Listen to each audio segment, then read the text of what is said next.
اچھا اعجاز صاحب، اس کتاب کے دوران جو حوالے ہمیں نظر آتے ہیں جس سے کہ ہمیں اندازہ ہوتا ہے، جیسے آپ نے فرمایا کہ ایک ایک چیز کا ریفرنس آپ چاہیں تو میں آپ کو دے سکتا ہوں، تو کن کن کتابوں سے یا کتنی کتابوں سے آپ نے اس کی تیاری میں رہنمائی لی؟ سر یہ بڑا ہی مشکل سوال ہے اور اس کا جواب بھی اتنا ہی مشکل ہے. جی آپ یہ دیکھیں، کتاب ہے بہت مشہور جو فتح الباری کے نام سے، صحیح صحیح، بخاری کی شرح ہے. سر اس کی بالکل 20 جلدیں، اس کی 20 جلدیں، اور کوئی بھی عام کتاب دیکھیں تو کسی کی 8 جلدیں ہیں، کسی کی 5 جلدیں ہیں، کسی کی 12 جلدیں ہیں. جو ہمارے علماء، محدثین، مورخین رسول اللہ صلی اللہ علیہ وآلہ وسلم کے فوراً بعد آئے، انہوں نے بہت جامع کام کیا ہوا ہے. اب جس شعر کا آپ نے سیف الدین سیف کے حوالہ دیا کہ سیف انداز بیاں رنگ بدل دیتا ہے، ورنہ دنیا میں کوئی بات نئی بات نہیں. اب رسول اللہ کے متعلق کوئی نئی بات کوئی کہاں سے لا سکتا ہے؟ آپ نے جو زندگی گزاری وہ مکمل ہو چکی، آپ نے جو باتیں کہیں وہ مکمل ہو چکی. آپ کی فلسفی، آپ کا خیال، آپ کا انقلاب لانا، آپ کی عادتیں، آپ کا ظرف، آپ کی معاملہ فہمی، آپ کی لیڈرشپ، آپ کا بطور حکمران، بطور سوشل ریفارمر، ہر وہ چیز آلریڈی ڈاکیومنٹڈ ہے. So why another book؟ یہ بڑا اہم سوال تھا جب ہم نے، اور خصوصاً اس لیے بھی کہ میرے والد نے سیرت پہ کتاب لکھی تھی، تو اس کی موجودگی میں میرے لیے یہ ڈھونڈنا یا خیال کرنا کہ نئی کتاب کیوں لکھی جائے اور اس میں کیا فرق ہو. تو اس میں جب ہم نے غور کیا تو ہم نے یہ دیکھا کہ عمومی طور پہ اردو کی کتابوں میں حوالہ لکھا جاتا ہے کتابوں کا تو کتاب کا نام لکھ دیا جاتا ہے. کم کتابیں ہیں جن میں آپ کو والیوم نمبر، پیج نمبر تک لکھا ملے. یہ بھی ملتی ہیں، ایسا نہیں ہے کہ میں نے کوئی نیا کام کیا ہے، بہت سے اسکالرز نے یہ کام کیا ہوا ہے. ہم نے اس شریف کا نمبر، کتاب کا نام اور نمبر ڈھونڈنی بہت آسان ہے. آج کل آپ انٹرنیٹ پہ حدیث نمبر اور کتاب نمبر دیں تو آپ کو پوری کی پوری حدیث آ جاتی ہے. جی بالکل. اسلام 360 ایک بہت اچھی ایپ ہے، اس میں ساری کی ساری کتابیں آپ کو، ساری احادیث مل جاتی ہیں. میں نے کام یہ کیا سر کہ میں نے پہلے دن یہ فیصلہ کر لیا کہ نہ تو میں کسی آج کی کتاب کا حوالہ دوں گا، نہ کسی تقریر کا حوالہ ہوگا. ٹھیک ہے. حوالہ ہوگا تو ان کتابوں کا جنہیں ام الکتب کہتے ہیں، کتابوں کی مائیں. سب سے پہلی کتاب جو سیرت پہ لکھی گئی وہ ابن اسحاق نے لکھی، سیرت ابن اسحاق. اسی سے کتاب بنی سیرت ابن ہشام، اسی سے کتاب لکھی گئی طبقات ابن سعد، پھر البدایہ والنہایہ ہے، پھر بے شمار کتابیں ہیں. میں نے یہ تمام والیومز کے ساتھ کوئی 150 کتابیں کنسلٹ کی ہیں اس کتاب کو لکھتے ہوئے. سو اگر ایوریج آپ 5 والیوم لے لیں ایک کتاب کے تو کوئی 750 کتابیں بن جاتی ہیں حدیث کے علاوہ. اللہ نے بڑی مہربانی، یہ سارے ریفرنسز ڈھونڈنے میں کامیاب ہو گیا.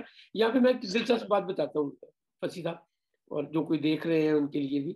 جی میں نے جب یہ کتاب لکھنی شروع کی تو یہ بڑا دلچسپ واقعہ ہے کہ میں نے کتاب لکھنی کیسے شروع کی. میں اپنے والد کی کتاب رخ مصطفیٰ ایڈٹ کر رہا تھا، نیا ایڈیشن پرنٹ کرنے کے لیے. تو میں 1 دسمبر 2019 کو مغرب کے فوراً بعد اپنے بیڈ پہ بیٹھا اس کی ایڈیٹنگ کر رہا تھا، اور میری مسز میرے ساتھ بیٹھی ٹیبلٹ پہ اپنی کوئی فیس بک دیکھ رہی تھی، جو بھی کر رہی تھی. اچانک مجھے کہتی ہے کہ اگر آپ کو اتنا شوق ہے کتاب لکھنے کا تو خود لکھ لیں. ابا جی کتاب خراب کیوں کر رہے ہو؟ اچھا وہ کوئی قبولیت کا لمحہ تھا. میں نے کتاب سائڈ پہ رکھی، پیپر اور پین میرے پاس پہلے سے موجود تھا. میں نے بغیر سوچے سمجھے لکھا عرض محبت، اور میں نے پری فیس آف دا بک جس کا نسخہ آپ کے پاس بھی ہے، اس میں پری فیس وہی لکھا ہوا ہے جو میں نے 1 دسمبر 2019 کو لکھا. اچھا. اگلے دن میں آفس سے آیا تو میں نے پیپر پین پکڑا اور اگین بغیر سوچے سمجھے ہیڈنگ دی ہاتھی والے، اور میں نے واقعہ فیل مکمل لکھ دیا. اس سے اگلے دن آفس سے واپس آیا تو میں نے لکھا تو خدا سے پوچھ وہ کون تھے. حلیمہ سعدیہ کے ساتھ رسول اللہ صلی اللہ علیہ وسلم کا گزرا ہوا وقت میں نے وہ بھی لکھ دیا. اور اس کے بعد میں روزانہ آ کے یہی کام کرتا تھا. حیرت کی بات آپ کے لیے یہ ہے کہ میں نے یہ کتاب زبانی لکھی ہے اور مجھے بالکل یہ محسوس ہوتا تھا کہ میرے سامنے سارے واقعات ہو رہے ہیں اور میں انہیں دیکھ کر لکھ رہا ہوں. تو یہ کتاب آپ نے پڑھی بھی ہے. آپ کو پڑھتے ہوئے آپ کو لگتا ہے کہ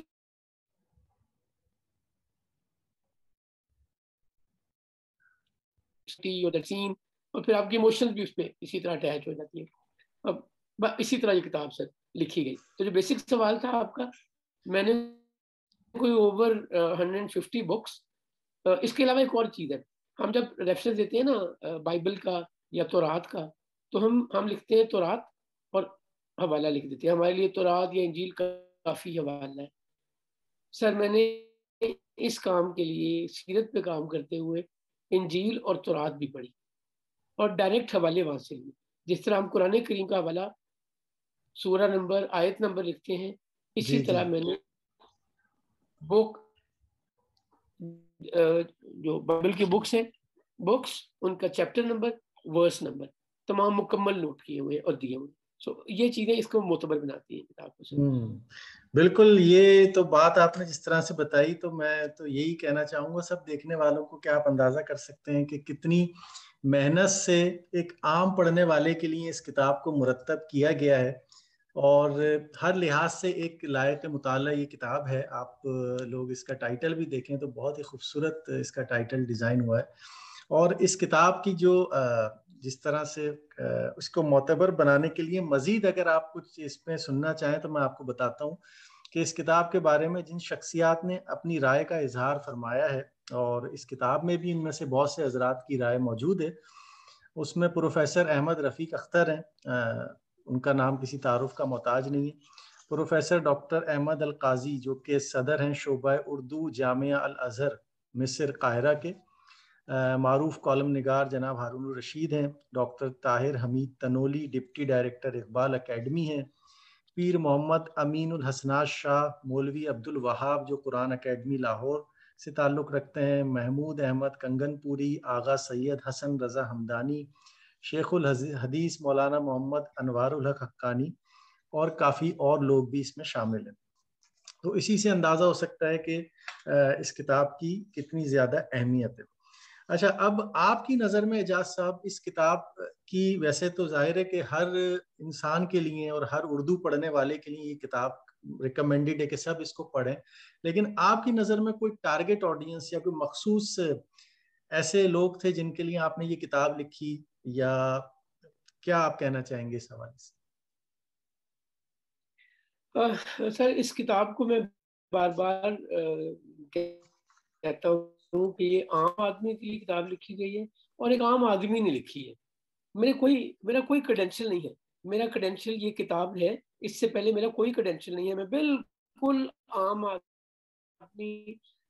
آدمی کی نظر سے جب میں نے والد کی کتاب کو ایڈٹ کرنا شروع کیا تو اسے بار بار پڑھنا پڑا. میں نے ایڈٹ کرتے ہوئے کتاب 40 دفعہ پڑھی.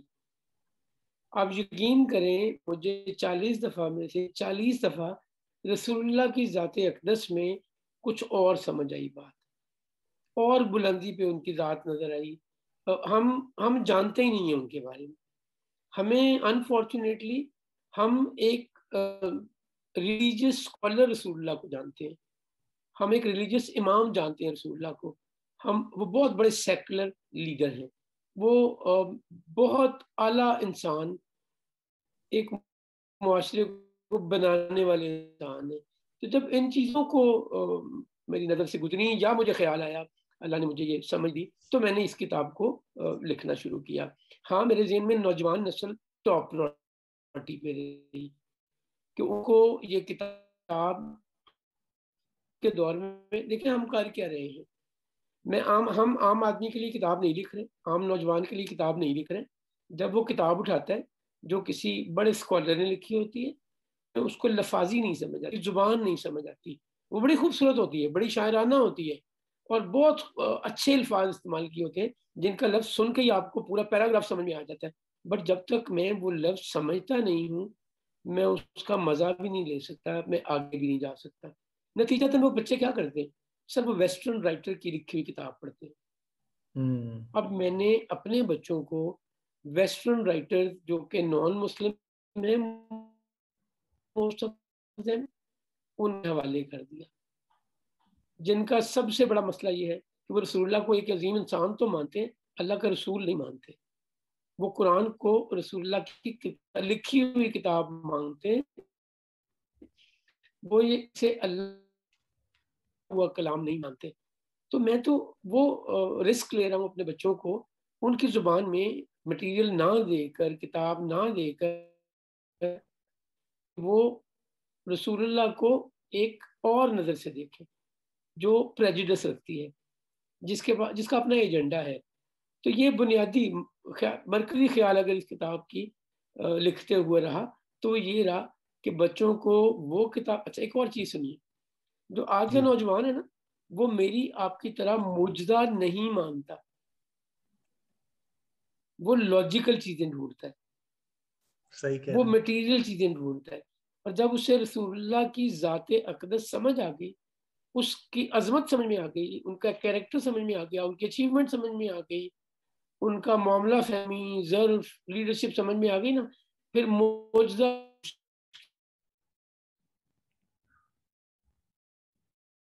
کتاب معجزات سے بھری ہوتی ہے۔ سر میں نے اس میں صرف وہ معجزہ مینلی معراج لکھا ہے جسے قرآن بیان کر رہا ہے، باقی تمام کتاب میں رسول اللہ کی بایوگرافی ہے۔ آپ کو ایک اور اگزامپل دیتا ہوں۔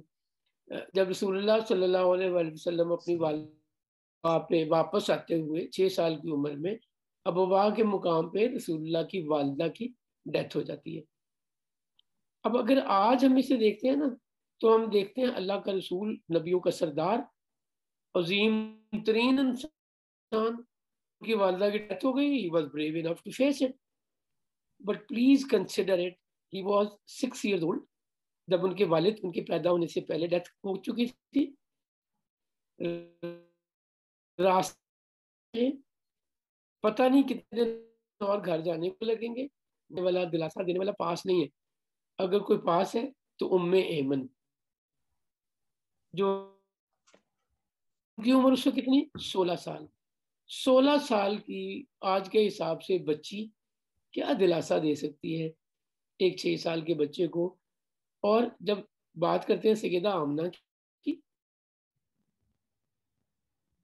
ام ایمن ہوگی، ذرا وہ بھی اندازہ کیجئے اللہ کے رسول کی والدہ کیا ظرف اور کیا پرسنالٹی اللہ نے اس ماں کو دی ہوگی، جیسے نبیوں کے سردار کی ماں اللہ کریم نے بنایا۔ بڑی شفیق ہوں گی، بڑی محبت کرنے والی ہوں گی، بڑا پیار کرتی ہوں گی اپنے ملازموں سے، جیسے اس زمانے میں غلام کہتے تھے اور آج ہم ملازم کہتے ہیں یا ہیلپرز کہتے ہیں۔ تو وہ سر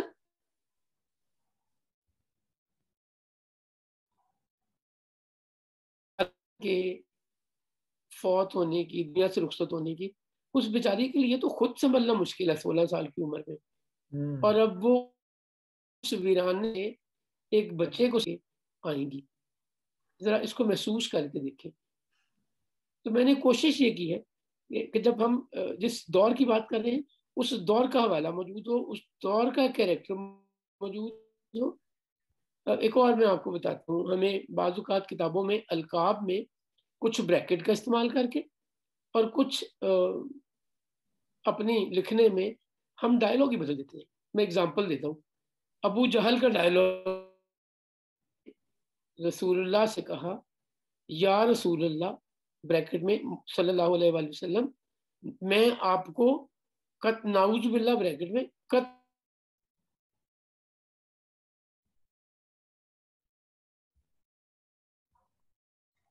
دشمن ہے، وہ نہیں ماننے والا، اس کا ڈائلاگ تو یہ ہونا ہے محمد یا ابو القاسم یا ابن عبداللہ بھی بلایا ہوگا میں تمہیں قتل کر دوں گا۔ اب ان دو چیزوں میں بڑا فرق ہے۔ تو اسی طرح سچویشن سمجھنے کی ضرورت ہے کہ 6 سال کی عمر میں کیا بھی تھی، 25 سال کی عمر میں حضور نے کیا کیا، 13 سال کی عمر میں شام گئے تو کیا کیا دیکھا، عمر میں کیا ہوا، 53 سال کی عمر میں کیا ہوا. جب سفر طائف پہ گئے رسول اللہ صلی اللہ علیہ وسلم تو آپ کو وہاں پہ لوگوں نے پتھر مارے، تانے دیے، مذاق اڑایا، بڑی تکلیف دی. اور رسول اللہ کی عمر 50 سال تھی، میری عمر اس کے قریب قریب ہے، 54 سال ہے، آپ بھی شاید اس کے قریب ہوں گے. کیا مجھ میں آج آپ میں یہ ہمت آج ہے کہ لوگ ہم ظلم سنائے، مذاق اڑائے اور ہم بڑے آرام سے سہتے ہیں؟ وہ سمجھنے کی ضرورت ہے، وہ سچویشن سمجھنے کی ضرورت ہے جس سے رسول اللہ گزرے. ان کو انبیاء کا سردار تھے، اس ٹائٹل سے، اس میرٹ سے کوئی نہیں ہٹا سکتا. بٹ ایک منٹ بھی اس سچویشن میں جا کے دیکھیں. تو میں نے کوشش یہی کی ہے کہ اس کتاب میں آپ ٹریول کریں رسول اللہ کے ساتھ، آپ بالکل ایسے زندگی ہی. گزاریں رسول اللہ کے ساتھ. Instead of studying or reading his life, you tend to live his life with him as a member of the same society. So یہ کوشش کی سر میں.